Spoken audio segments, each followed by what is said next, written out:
आओ स्कूल जाने के इनडायरेक्ट फायदों की बात करते हैं। सबसे पहला है अनुशासन या डिसिप्लिन।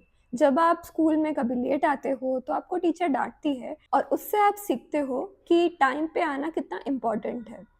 ये सब जिंदगी भर काम आता है। दूसरा है मेहनत करना सीखना। कोई भी एग्जाम हो, पढ़ाई तो करनी पड़ती है और वो पढ़ाई से आप मेहनत करना सीखते हो कि कोई चीज़ पाने के लिए, जैसे कि अच्छे मार्क्स, आपको कुछ देना पड़ेगा, आपका टाइम देना पड़ेगा, आपकी एनर्जी देनी पड़ेगी, आपका फोकस देना पड़ेगा। तीसरा है आप ये सीखते हो कि आप कैसे सीख पाते हो।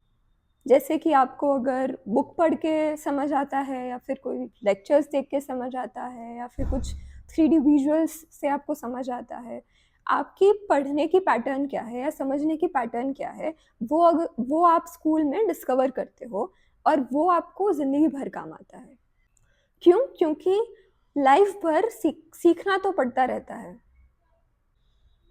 चौथा है अलग अलग टाइप के लोगों से कैसे डील करना, जैसे कि टीचर्स, प्रिंसिपल, तुम्हारे स्कूल के क्लास के बच्चे, तुम्हारे सीनियर्स, इन सब से अलग अलग तरीके से व्यवहार करना पड़ता है ना, जिससे आपका काम हो जाए।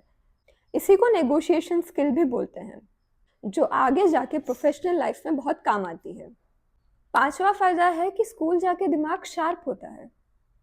सारे अलग अलग सब्जेक्ट्स जैसे कि मैथ, साइंस, हिस्ट्री, लैंग्वेज, ये आपके दिमाग को अलग अलग तरीके से ट्रेन करते हैं। इससे आपका आईक्यू बढ़ता है और आईक्यू बढ़ने से मुश्किल चीज़ें भी आसान लगने लगती है। और लास्ट है कम्युनिकेशन स्किल्स। लोगों से कैसे बातें करना, अपनी बातों को कैसे प्रेजेंट करना, ये सब भी आगे जाके बहुत ही काम आता है, ये तो आप जानते ही होंगे। मतलब स्कूल में एक जिंदगी का टूल बॉक्स मिलता है जो सिर्फ एग्जाम में नहीं, आगे जाके लाइफ में भी काम आता है। अब कुछ लोग बोलेंगे कि इतनी मेहनत का क्या फ़ायदा, मैं अपना छोटा मोटा दुकान खोल लूँगा या मुझे जो इंटरेस्ट है उसमें छोटा मोटा काम कर लूँगा। उनके लिए मैं नेक्स्ट वीडियो में एक रियलिटी चेक देना चाहती हूँ, तो स्टे ट्यून।